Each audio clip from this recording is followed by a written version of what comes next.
नमस्कार दोस्तों। आज हम इलेक्ट्रोमैग्नेटिक रिले के बारे में स्टडी करने जा रहे हैं। इलेक्ट्रोमैग्नेटिक रिले क्या होती है, कितने टाइप की होती हैं और किस तरह इसका वर्किंग प्रिंसिपल है और कैसे हमारा वर्क करती हैं। तो सबसे पहले इलेक्ट्रोमैग्नेटिक रिले इसका प्रिंसिपल देख लेते हैं। तो क्या होता है, जब किसी कंडक्टर में, ये हमारा कंडक्टर है, जब किसी कंडक्टर में कोई करंट आई फ्लो किया जाता है तो इस कंडक्टर के चारों ओर एक मैग्नेटिक फील्ड बन जाता है। ये हमारा एक मैग्नेटिक फील्ड बन गया है। ये मैग्नेटिक फील्ड डिपेंड करेगा इस करंट की मात्रा पर।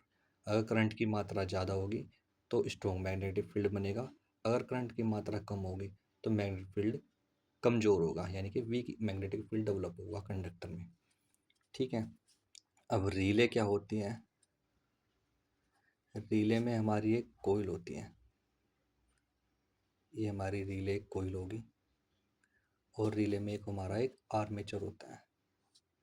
यानी कि आर्मेचर कुछ नहीं होता है, एक सॉफ्ट आयरन पीस होता है। आयरन पीस होगा। ठीक है। इसको ही हम बोलते हैं आर्मेचर। ठीक है। अब क्या होता है, जैसे हम रिले में कोई करंट फ्लो हो रहा है, नॉर्मल कंडीशन ले रहे हैं रिले के भी, यानी अभी इसमें फॉल्ट नहीं आ रहा है, तो रिले में सपोज करो 10 एम्पियर करंट फ्लो हो रहा है। रिले में 10 एम्पियर करंट फ्लो हो रहा है। ये रिले कोइल है तो उसमें क्या होगा, एक मैग्नेटिक फील्ड बनेगा। बट ये मैग्नेटिक फील्ड इतना स्ट्रोंग नहीं है कि इस आयरन पीस को अपनी ओर अट्रैक्ट कर ले। तो क्या होगा, कुछ समय बाद अगर सिस्टम में हमारा फॉल्ट आ गया, सिस्टम में अगर हमारा फॉल्ट आता है तो फॉल्ट आने पे करंट का मान इंक्रीज हो जाता है। सपोज करो 10 एम्पियर करंट फ्लो हो रहा था, अब क्या होगा, सिस्टम में हमारा 100 एम्पियर करंट फ्लो होगा। ठीक है। अब यानी कि करंट की वैल्यू बढ़ गई। करंट की वैल्यू बढ़ने पर क्या होगा, कोइल में मैग्नेटिक फील्ड भी जो डेवलप हो रहा है उसकी वैल्यू बढ़ गई, यानी कि स्ट्रॉन्ग मैग्नेटिक फील्ड बनेगा इस कोइल में रिले की। तो क्या करेगा, इस आयरन पीस को वो अपनी ओर स्ट्रॉन्ग मैग्नेटिक फील्ड अट्रैक्ट कर लेगा।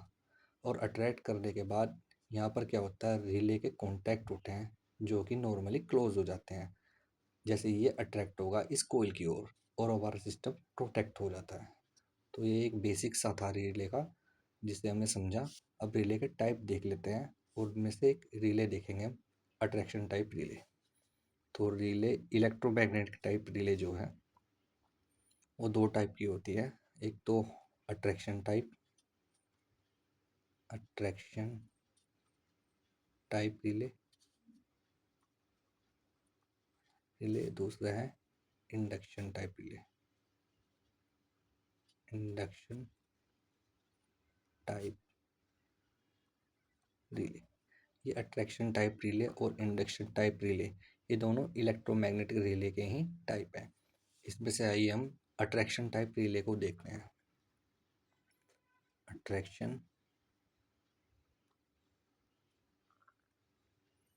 अट्रैक्शन टाइप रिले, इसका वर्किंग प्रिंसिपल और फिगर देखते हैं क्या होती है, कैसे वर्क करती है। तो अट्रैक्शन टाइप रिले में क्या होता है, एक कोर होती है। ये हमारी एक कोर है। ठीक है। ये कोर होगी जो कि सॉफ्ट आयरन की होगी। सॉफ्ट आयरन, सॉफ्ट आयरन की इस कोर को इसलिए बनाते हैं ताकि इसकी परमेबिलिटी हाई होती है। ठीक है। अब हम इस आयरन कोर पर एक कोइल बना लेते हैं। एक कॉपर वायर से यहाँ पर कोइल बना लेते हैं जो कि रिले कोइल होगी। ये हमारी कोइल हो गई रिले की। ठीक है। और यहाँ से करंट इनपुट का है और यहाँ से करंट आउटपुट जाएगा। सपोज करो 10 एम्पियर करंट इनपुट है और यहाँ से 10 एम्पियर करंट आउटगोइंग करंट है। तो इस कोर से ही रिलेटेड यहाँ पर एक मैकेनिज्म होगा कोर में ही, जिससे हमारी हमारी आर्मेचर यहाँ पे कनेक्ट होगी। इस कोर से ही यहाँ पे हमारा मैकेनिज्म जुड़ा होता है, इससे हमारी आर्मेचर जुड़ी होती है जो कि इस टाइप होती है आर्मेचर। ये हमारी आर्मेचर हो गई। ठीक है। ये भी हमारी सॉफ्ट आयरन की होगी। कोर और आर्मेचर सॉफ्ट आयरन की इसलिए होती हैं ताकि इनकी दोनों की परमेबिलिटी हाई होती है और उनमें मैग्नेटिक फील्ड आसानी से डेवलप हो सके। ठीक है। अब इस सॉफ्ट आयरन जो आर्मेचर है, ये हमारी आर्मेचर होगी, इसको होल्ड करने के लिए यहाँ पर एक स्प्रिंग लगा होता है। ये हमारा स्प्रिंग हो गया। ये स्प्रिंग क्या करता है, इस आर्मेचर को होल्ड करके रखता है ताकि ये नीचे ना जाए ऊपर की ओर, यानी कि एक स्प्रिंग इस पर आर्मेचर पर फोर्स लगा जाएगा, ट्रेनिंग फोर्स बोलते हैं उसको। ठीक है। और यहाँ पर हमारा एक ट्रिप सर्किट होगा आर्मेचर से जुड़ा। ये ट्रिप सर्किट है आर्मेचर से जुड़ा। ठीक। तो रिले में हमारी एक कोर हो गई, एक आर्मेचर हो गई। कोर और आर्मेचर दोनों सॉफ्ट आयरन की होगी ताकि इनकी परमेबिलिटी हाई होती है ताकि आसानी से मैग्नेटिक फील्ड डेवलप हो सके। स्प्रिंग हो गया, स्प्रिंग आर्मेचर पर ऊपर की एक फोर्स लगाता है जिसे रिट्रेनिंग फोर्स बोलते हैं। ऐसे कोईल भी इस आर्मेचर पर एक फोर्स लगाती है, इसको बोलते हैं ऑपरेटिंग फोर्स। अब देखिए वर्क कैसे करती है। सपोज करो अभी नॉर्मल कंडीशन है, यानी कोई भी फॉल्ट ऑकर नहीं हुआ है, हमारे सिस्टम में कोई फॉल्ट नहीं आया है। तो क्या होगा, 10 एम्पियर करंट गया, इस कोईल में क्या होगा, मैग्नेटिक फील्ड बनेगा। ये मैग्नेटिक फील्ड बनेगा। ये अपना मैग्नेटिक फील्ड अपना पाथ कुछ ऐसे फ्लो करेगा, कोर से आर्मेचर और फिर ऐसे, फिर कोर में। बट ये जो मैग्नेटिक फील्ड बन रहा है कोईल में, ये अभी इतना स्ट्रॉन्ग मैग्नेटिक फील्ड नहीं है कि ये ट्रिप सर्किट, ये रिले का ट्रिप सर्किट है, इसको अपनी ओर अट्रैक्ट कर सके। बट कुछ समय बाद जैसे सिस्टम में फॉल्ट आएगा